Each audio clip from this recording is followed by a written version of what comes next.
Okay, sorry. We have the pleasure of listening Francesca from the University of Bristol, whose talk is titled Chemical Kinds. So Francesca, you have 20 minutes for your presentation. When you have spoken for 10 minutes, more or less, I will interrupt you to let you know that you have 10 minutes more. So the floor is yours. Thank you. I'm going to share my screen. Okay. Well, thank you to the organizers for this quite amazing conference. It's my first philosophy of chemistry conference, and I've been very much enjoying it. And in this talk, I'm going to speak about biochemical kinds. I came to this topic from a philosophy of biology perspective, so I'm very curious to hear from you. What are your thoughts on this? So the main problem that I'm exploring about biochemical kinds is whether biochemical kinds are a thing, whether they are sui generis, whether there is something special about being biochemical, or whether biochemical molecules are actually maybe complex chemical kinds, or whether they can be considered instead biological kinds. The structure of my talk is the following. I'm going first to present you the problems a bit more in detail and where my concern and other philosophers of biochemistry concerns come from. Then I'm going to consider whether biochemical molecules can be considered instances of chemical kinds or biological kinds. And spoiler, I don't think that that's quite easy both ways. And then I'm going to argue that maybe biochemical kinds are just biochemical kinds, in that biochemical molecules have something special. So where does the problem come from? The problem comes from the fact that biochemical molecules display two kinds of properties, and they can be studied from two different perspectives. They present chemical structural properties, and often those properties are the ones that are that characterize organic compounds, which are often identified with biochemical kinds. And maybe one of the common chemical properties between them is that they are composed of carbon atoms that are covalently linked to other elements.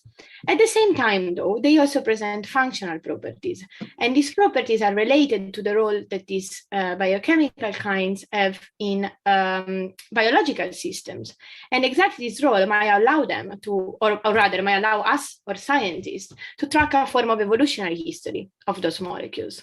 Now, a question for the philosopher and maybe also for the practitioner arises, that is, okay, which of these properties, those are more important for their kind of status? In the moment in which we consider them, which properties should we favor? And this is problematic because the classification of these kinds sometimes is contradictory from maybe a meta perspective. That is, in some cases, in the case of proteins, we might find one molecule with multiple functions. And in this case, if we favor a structural approach, we would have a single protein, let us say, that plays different roles. Or at the same time, if we favor a functional approach, we might consider that we have one protein identified by the function that is actually composed by multiple molecules. And these two phenomena happen because the biochemical world seems to be characterized both by multiple realizability and multiple determinability. An instance of multiple realizability is the case of hemoglobin. And also in hemoglobin, we notice the second perspective, that is that we are favoring a functional approach. Why? Because hemoglobin is a protein with the function to bond and release oxygen, but hemoglobin can be composed by two different polypeptide chains, alpha chains and beta chains. Why these two chains are assimilated into the same kind? Because they perform the same role. The opposite approach, though, has been taken in cases of multifunctional proteins or monoline proteins, such as crystalline, that seem to display what metaphysically we can call multiple determinability. That is, we notice that we have one structure that in this case is identified to one protein that can have two different functions. These, like crystallines, have a role in vertebrate lenses, but they can also have a role in digestive processes, so as an enzyme in digestive processes. Now, the big philosophical question on this is that this relation seems to be extremely complex. There are complex relations between the chemical structure and its function, and this might question the kind of biochemical molecules. How should we classify them or what they are? And I actually think that these concerns can actually be divided into two distinct concerns, both very interesting but separate. And the first one is what I call the problem of definition. That is, can we identify something as a biochemical kind? Is there something special about being a biochemical kind, or are then chemical or biological kinds? Why is this important? Because if they are just chemical kinds or just biological kinds, this might give us tools to actually decide which properties we should favor, into what I call the second problem, that is the problem of taxonomy. That is how we can organize chemical compounds in taxonomic systems. Which properties should we favor when we do that? Let me look a little bit more in detail into these two problems. The problem of definition might regard questions such as, can we identify something as a biochemical kind? Or are biochemical molecules just instances of chemical and biological kinds? Or what does it take for a kind to be biochemical? Which are the properties we should look for in the moment in which we consider them biochemical? While the problem of taxonomy, as summarized by Joyce Havstad, can be actually divided into three different problems. That is the problem of characterization. How do we characterize a given kind concept, such as how do we characterize a molecular gene or proteins or vitamins? The second is the problem of identification, that concerns how to identify then which molecules correspond to which kind. So in the moment in which I'm looking at my biochemical world, we need to decide, okay, is this a protein of, and if it's a protein of which kind? So the problem of identification concerns that. And then we have the problem of taxonomic organization that concerns how do we arrange then all these biochemical kinds into hierarchical classificational schemes.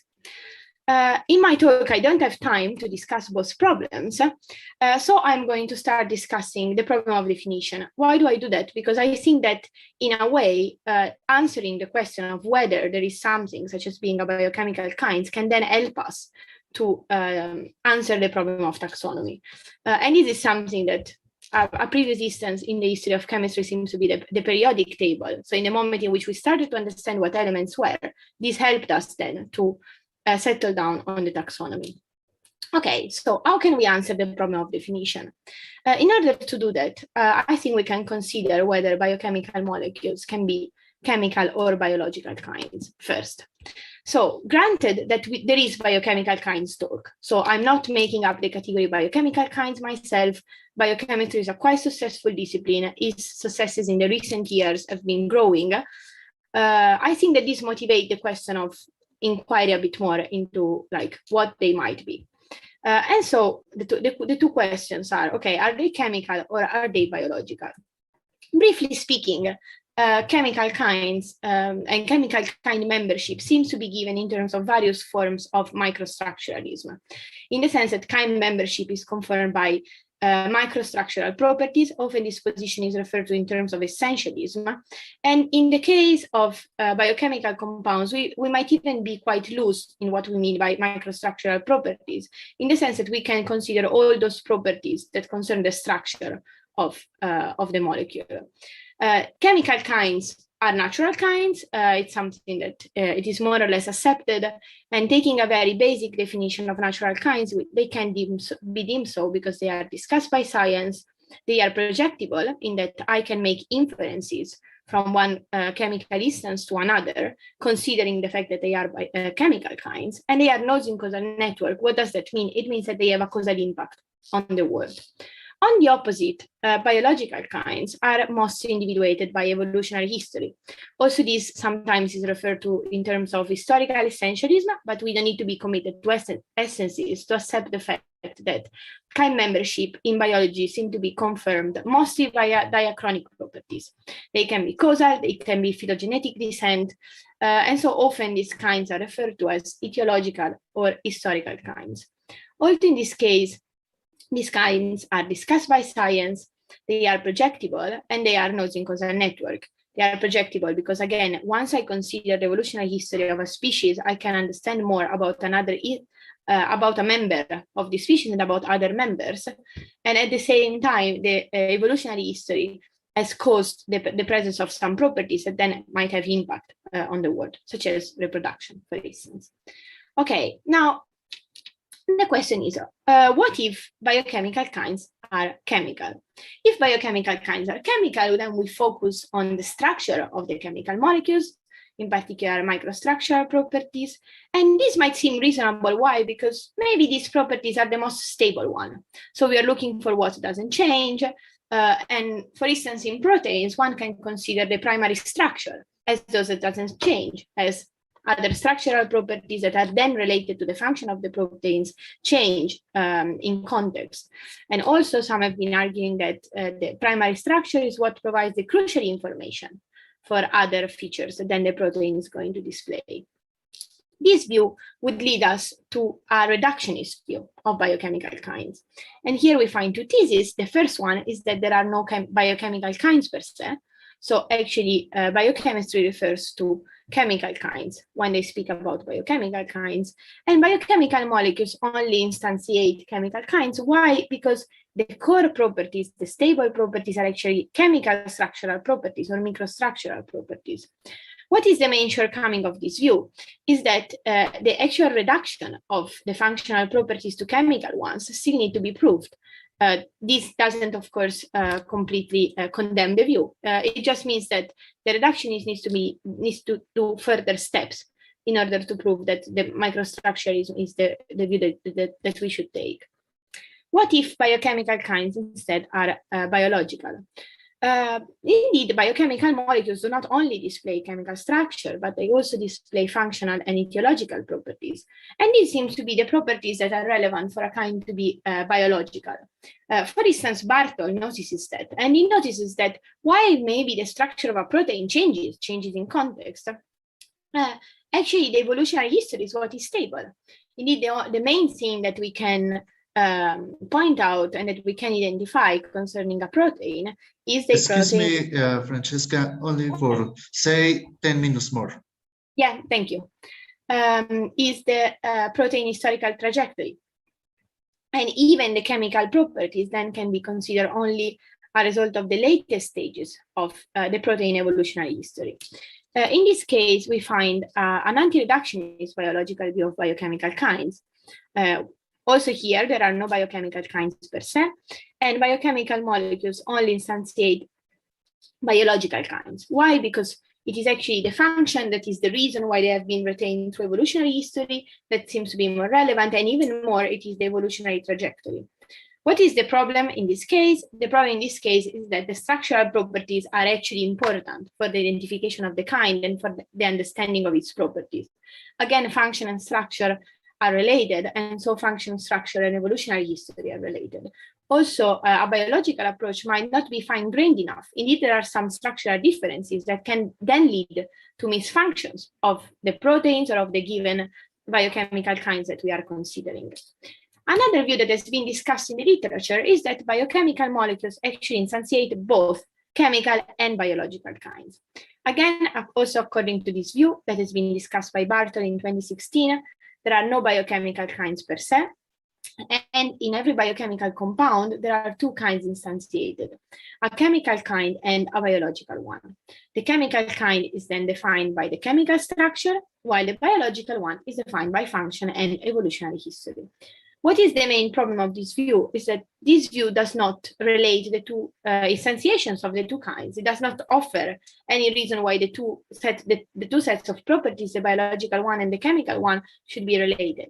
While actually biochemistry seems to be exactly about that. And it seems to point out more and more that the structure and the function are actually related, even if this relation might not be compatible with straightforward reduction.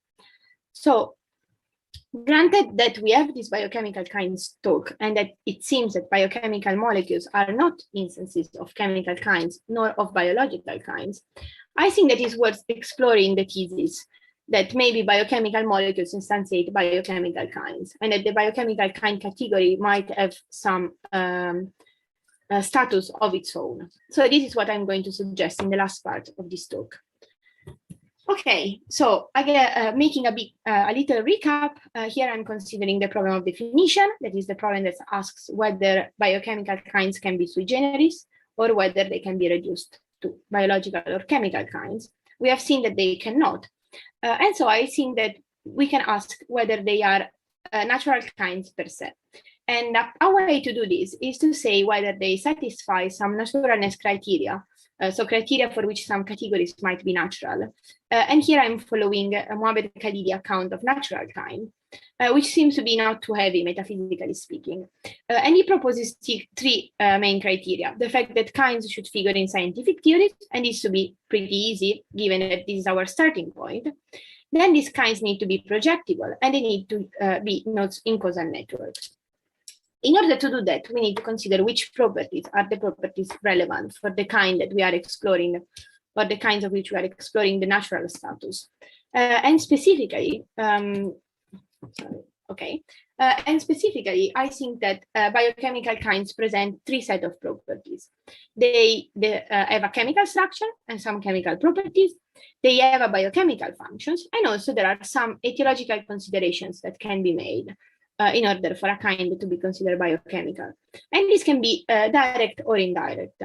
To make my argument a bit more concrete, I will focus on vitamin B12. That is a good putative example of a biochemical kind. Why? Because vitamin B12 presents a chemical component, and specifically it is quite interesting because it displays a form of multiple composition or multiple realization, because vitamin B12 has actually 4 vitamers that are all cobalamin compounds that come in 4 varieties. Then they have different biochemical functions that can be associated, I think, to chemical dispositional properties to contribute to given processes. And also, in the case of vitamin B12, we can find some etiological parameters. These etiological parameters can be indirect, in that the process, for instance, the process of erythropoiesis, that is a process to which vitamin B12 contributes, it is an evolutionary selected process. So in a way, the fact that vitamin B12 contributes to this process makes it indirectly evolutionarily selected. And in the case of vitamin B12, we can also find out a more direct evolutionary history. That is the fact that vitamin B12 is biosynthesized by bacteria that need the vitamin as a coenzyme in their own biological processes. Now, in order to explore whether biochemical kinds can be deemed so, let us go back to our requirements. Again, they figure in scientific theory, and we need to figure out whether they are projectable and whether they are nodes in causal network. I think that projectability seems to work. Indeed, why we can project some properties from one instance of another of vitamin B12, because they have a similar chemical structure. So the consideration of the similarity of chemical structure, even if it comes in terms of 4 vitamins, allow us to infer properties from one instance to another. Moreover, the 4 vitamins have a similar function.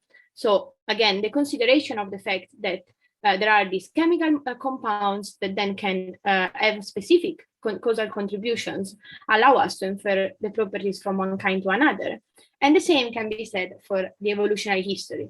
So the consideration of these 4 properties that are the 4 properties relevant for a biochemical count makes it projectable. What about the nodes in causal network? The nodes in causal network concerns 2 aspects. The first is the fact that we can actually identify a relation between the 3 properties. So the chemical structure and the function are related. And at the same time, the chemical structure, the function, and the evolutionary history are related. Why? Because it is the evolutionary history that is telling us which structural properties are then related to which functions in the biochemical kind. And also biochemical kinds have a causal impact in virtue of the feature that they present.